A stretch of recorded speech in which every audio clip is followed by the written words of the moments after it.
Hi and welcome to Betsy's Wood. More about that later. But what I'm going to today is to do an activation because I've had a lot of queries. People have sent me emails and private messages and stuff like that needing advice on antennas, particularly long wires, because no doubt if you want a laissez-faire attitude to POTAing, a long wire has a number of advantages. More on that later.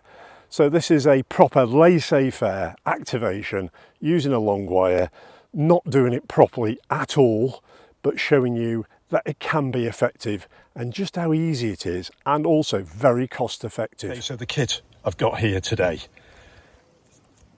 Here is my ICOM IC705 attached to it. Didn't really need to bring this because I was walked down from the house from where I live in the village to this spot, Betsy's Wood. It's the Heil Pro 7s connected to the IC705. You've probably seen my video on that. Anyway, have a look for it. Shows you how to connect it if you've got one and you want to do it. Manfrotto bag that carried these babies, which I'm not using this particularly for the linear. I'm using it for its ATU because I'm going to show you about how effective the long wire will be at tuning different bands. 30 amp battery. Can't go wrong, that thing. I can never exhaust it, it's marvellous. And this is the long wire. You might have seen in previous POTA videos I've done, particularly Anglesey, doing activations there. This is Sigma Euro-Comm, a long wire, and it is 80 to 6 meters, 400 watt, 50 ohm long wire. What I'm going to do is put it up using the Messing Polonia. I've just got 10 meters, I think it is there, a cable. So I've got, of coax I should say. I do have this as backup, a tunable counterpose from Wonderwand, just if I need to. But anyway, that's enough of my rabbiting. An important piece of kit is the padlock. This is a bust padlock. I think it was the days when a sport at the gym was such a thing, and these are the padlocks they gave you. This one doesn't work, but what does it work for? It works for what I have in here, which is my laissez-faire activation string. And a lot of people are going to say, oh Dave, I use an arborist's special chucky uppy thing and a bag for my string and da-da-da. Fantastic, well done, brilliant. I'm not. Listen, say this is a laissez-faire one. Yes, they're a really good idea, the arborist thing and da-da-da. Absolutely makes total, utter sense. On verticals, just have a think about health and safety on this one. You go to a lot of POTA places here in the UK, don't know what it is in the country you're in, but in the UK quite often you can't get, particularly in these summer holidays, you can't get somewhere totally safe to put a vertical up with the proper guidelines, just in case, with all the radial set, and God knows why don't they make them with red and yellow wires or something so we can all see where they are. But anyway, they have practical problems and we know they attract QRM. Don't get me wrong, I use them, you know, so if I'm somewhere really quiet, not near a built up area, and I want really good DX, my DX Commander is fantastic. However, just here, dog walkers come past, all sorts, radials aren't suitable, and just over my shoulder there are power lines, which are, I stepped it out 21 meters away. But anyway, what I've gone and done is, let me show you. We'll attach some string to in a sec, but I've just stepped it out. Here's the length, there's the trees, a row of trees, and I'm just gonna chuck it up on this. Not ideal, you're gonna say, well, these trees, how old are they? They're about 20 years of growth there, approximately. Maybe 25. No, definitely 20, I remember. So that's all there is, just chucked over the top, and then we'll attach the coax at the other end on the long wire. On the second successful chuck, we chucked at the padlock. That went straight through, string on the end on the antenna, which is this long wire. Long wire comes through here to something I call registry.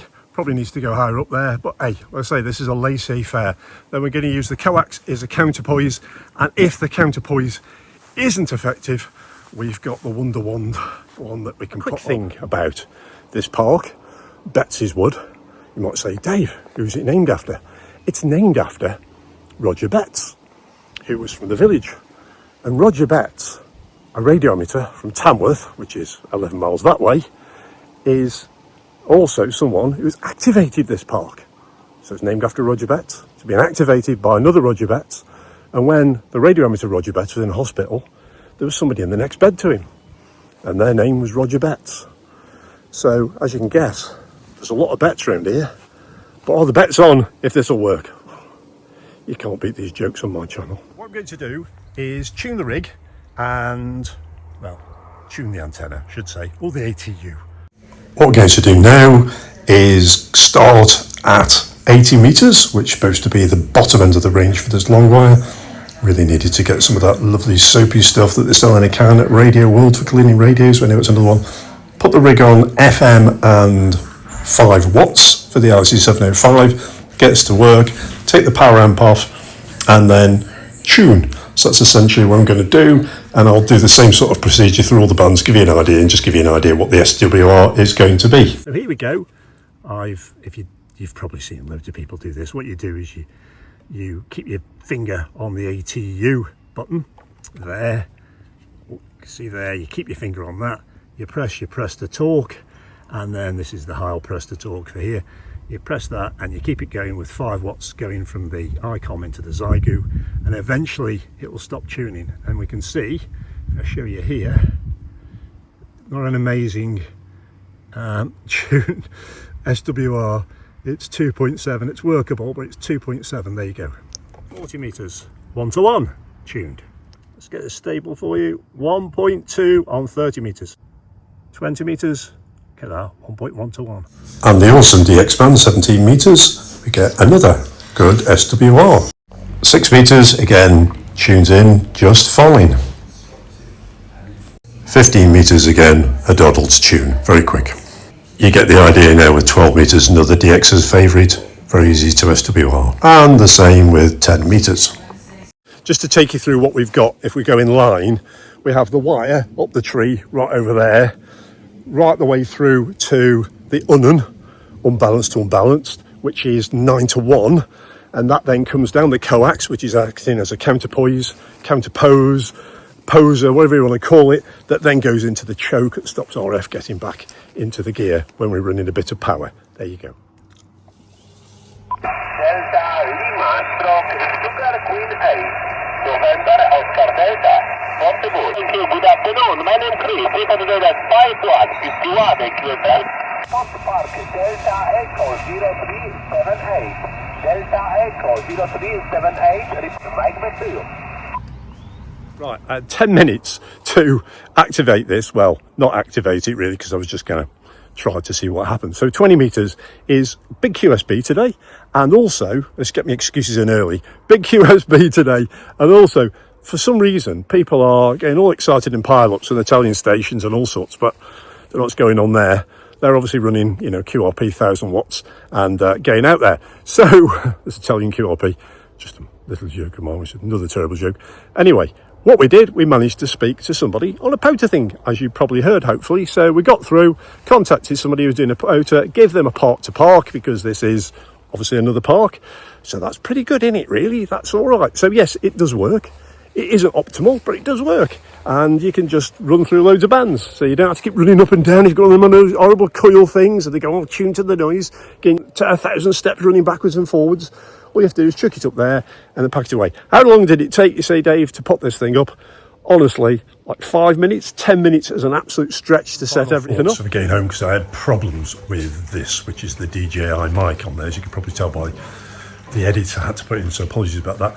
This Heil, the headphones, absolutely brilliant, because that station, when I listened back, you can see I played the recording of the QSO, or bits of the recording of the QSO for brevity's purposes, but anyway, it was really scratchy when you heard it, the way you've heard it too.